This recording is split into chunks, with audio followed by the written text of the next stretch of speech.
When there's no more room in hell, the dead will walk the earth. This was one of the most iconic lines from George A. Romero's Dawn of the Dead, a legendary horror movie that helped define the modern zombie genre, although some of its effects look a little bit dated now. What is wrong with you? Why are you blue? At the time, many of the special effects were considered revolutionary, particularly due to the work of horror makeup god Tom Savini. This was on top of George A. Romero writing the movie as a critique of consumer culture of the time, one that was very well received by critics. Now, it's no secret that Project Zomboid and a lot of other zombie media is directly inspired by George A. Romero and his zombie movies. From Night of the Living Dead all the way to Land of the Dead, the tropes that Romero set have shambled forward to permeate the genre. One of his biggest hits, Dawn of the Dead, created the trope of holding out from the undead hordes in a shopping mall.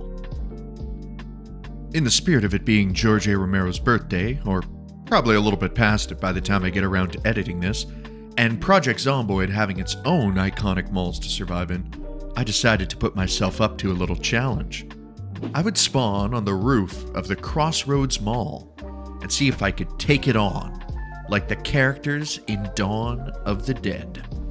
I thought it might also be a fun idea to intersperse some fun facts about the production of Dawn of the Dead, just to add a little bit of spice to the video. The challenge already got off to an amazing start considering the door was locked, and even when I managed to smash it open, you might notice that there's a lot of zombies in the Crossroads Mall. Like a lot. So I had to spend a good amount of time baiting them out before I could even enter the maintenance hallways and crawl spaces to start exploring the mall in earnest.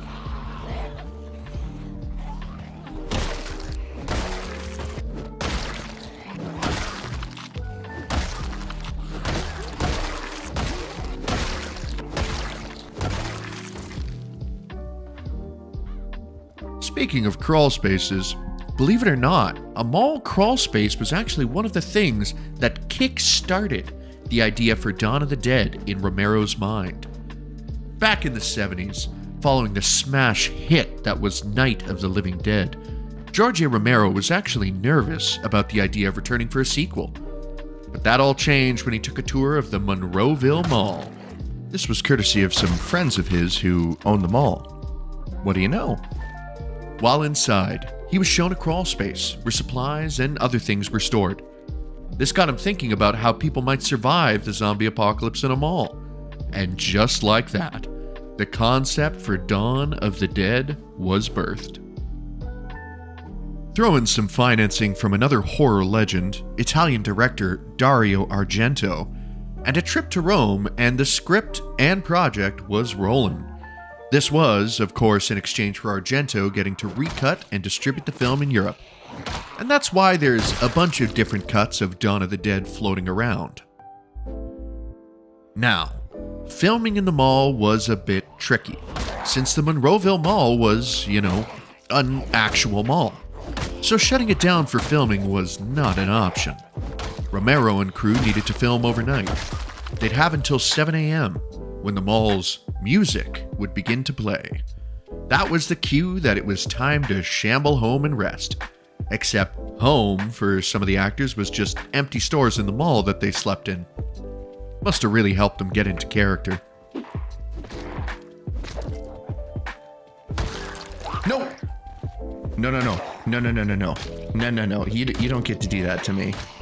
You don't get to do that to me. God, there's a ton of them. There's just so fucking many, they're never ending. Much like in George A. Romero's Dawn of the Dead, there really are a lot of zombies in this goddamn mall. This is way more intense than I thought it was gonna be. I'm not gonna lie, I'm kind of fearing for my life here. Obi-Wan Kenobi's cape? Sure. That brightens the mood a little. Oh my god, it's just TVs and shoes and clothes. This is This is the worst. I do not have the plot armor on my side, apparently. Guys, don't tell me, is this a fucking toy store? Is my big find a toy store? Oh, you're joking. Please let this have food. You're joking. You're joking. There's no food? You know what? We're just gonna start, moving. We're gonna start clearing, I think. I'm gonna push this boy over.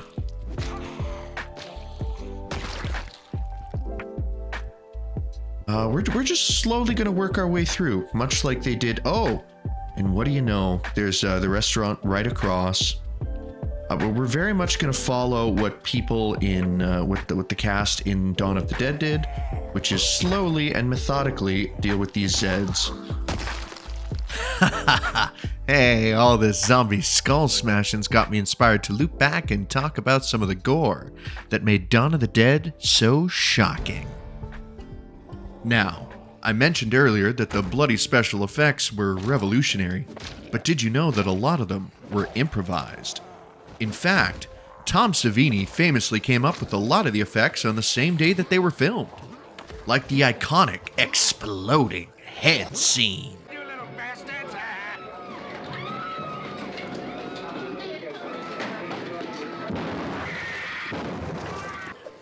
Savini had to make an effect for someone getting brutally shot in the head with a shotgun, true to the name. So naturally, Savini had a spare mold for a head lying around, filled it with spaghetti, fruit cores, and other objects that looked like blood and gore. And to get the shotgun exploding head effect, you'll never guess what he did. He shot the mold point blank with a shotgun to make it go boom. What an absolute legend. And beyond just being a makeup madman, Savini and a friend of his, Tasso Stavrakis, did most of the stunts themselves. Mostly because Romero couldn't afford stuntmen on his budget for Dawn of the Dead. Some famous examples of this being Savini throwing himself off a balcony, and almost breaking his back doing so since he almost missed the safety boxes, and being the zombie in Dawn of the Dead that gets hit by a truck, which he achieved by throwing himself at the front of the non-moving truck and spitting fake blood onto the windshield. I wonder how he got so good at gore effects. Before his career, he was a combat photographer in Vietnam. Oh. Bro. You're fucking kidding. Well, let's try to get them over here. We can just outwalk them. We can just outwalk them. That's the lovely thing about zombies, is that we can literally just... we can outwalk them. We can outwalk them. I bet right now you're watching this and thinking, man, he doesn't look like he knows what he's doing. I don't know what I'm doing. I don't know what I'm doing. I don't know what I'm doing. I don't know what I'm doing. I do not know what I'm doing in the slightest. And you'd be right. I'm pretty much wandering aimlessly and don't really have a plan. At this point, I'm starting to think I might not be able to secure them all after all. Now, since these zombies don't seem to want to leave me alone, I'll take this as a sign. Why not take a moment to touch on the titular monster of Dawn of the Dead? The zombie. Unlike more recent productions like The Walking Dead, where particular training and direction is often given to zombie actors to get them to exude a certain undead vibe, Romero gave barely any direction to the zombie actors in Dawn of the Dead. In fact, pretty much all the direction he gave them was, be dead. Romero felt that if he tried to get too detailed with the direction, the zombies would all act a certain way, instead of as a group of individuals.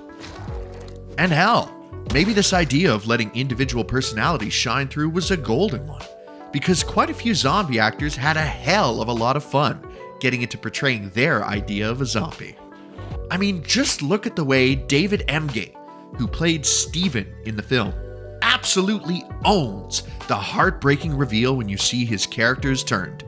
The way he walks awkwardly on a rolled ankle, the pistol dangling wildly from his hand. You can just tell that a lot of the actors really put their all into it and had a good time. Ha! Who knew that being dead was so much fun? Can I just leave? Is that an option? Is leaving an option? Is just leaving an option? Can I just leave?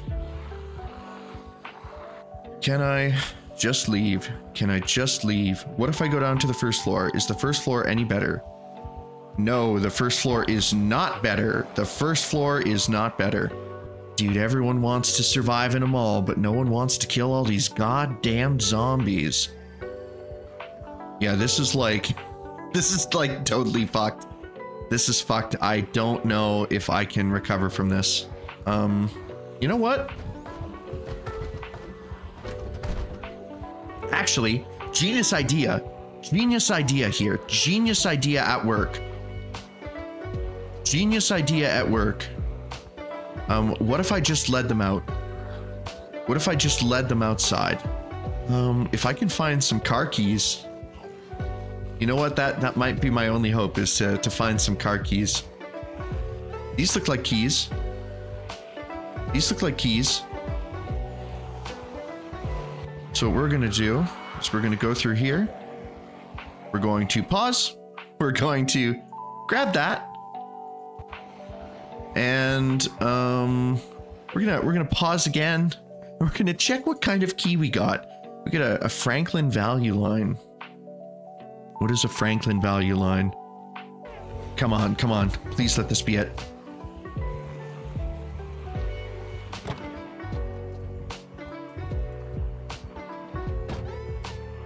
What? Huh? No. How'd I fuck that up? Oh, I got in the back door. I got in the fucking back door. Oh, what the hell? We're just gonna walk these bad boys way over here. Just to make sure I have enough time. And maybe coax a couple more of the boys in there out. I don't know. Truly, I think the mall is a lost cause. I think the mall is kind of fucked. It's borked. That's the driver's side.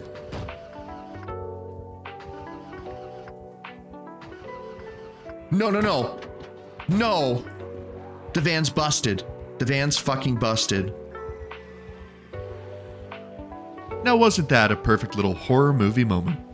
You know, on the set of Dawn of the Dead, they had an incident of their own involving zombies in a vehicle.